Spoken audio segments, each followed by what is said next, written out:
Good Wednesday morning, everyone. My name is Josiah Pike, and these are your Fastcast digital headlines for December 10th. Today's top headline: Anchorage fire officials signed a long-awaited wildfire protection plan on Tuesday. The signing marked the first major update in almost 20 years. The new plan creates a clear playbook for wildfire prevention, evacuation routes, and emergency response. It maps out risk areas across the city's wildland-urban interface where homes sit next to heavily forested land. The plan also breaks the most populated risk zones into 30 suppression units to target hazards more effectively. Fire officials say this 10-year plan gives teams a stronger strategy before the next big wildfire. The environment has changed a bit in the fact that our plan is almost 20 years old that we had pre-existing. We've had increased development within the Anchorage municipality. We've had a couple of different evolutions of bug kill come through in our forested lands. And so we have a different level of threat within the Anchorage municipality than we did before.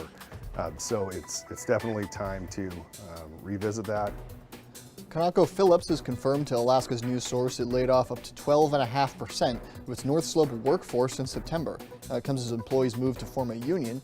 243 workers at the Kaparica Alpine and Willow oil fields filed a petition last month with the National Labor Relations Board, or NLRB. They're seeking to join the United Steelworkers Union, citing concerns about staffing, safety, and pay.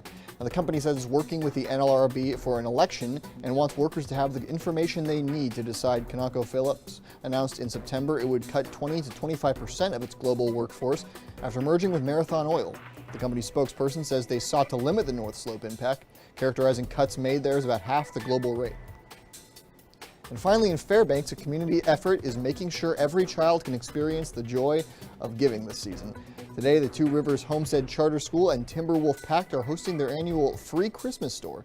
It's a magical event where children can create shopping lists, budget, play money, and select gifts for their families, all at no cost.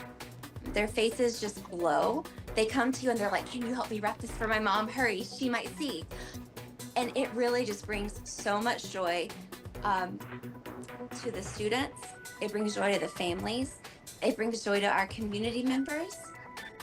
The event is today from 4 to 7 p.m. at Two Rivers School in Fairbanks. Now, organizers are still looking for adult volunteers, so if you're interested, contact the Timberwolf Pact Facebook page or Homestead Charter Facebook page. Now, updates on these stories and more can be found on our website, alaskasnewssource.com. Thanks for tuning in this morning and have a great Wednesday.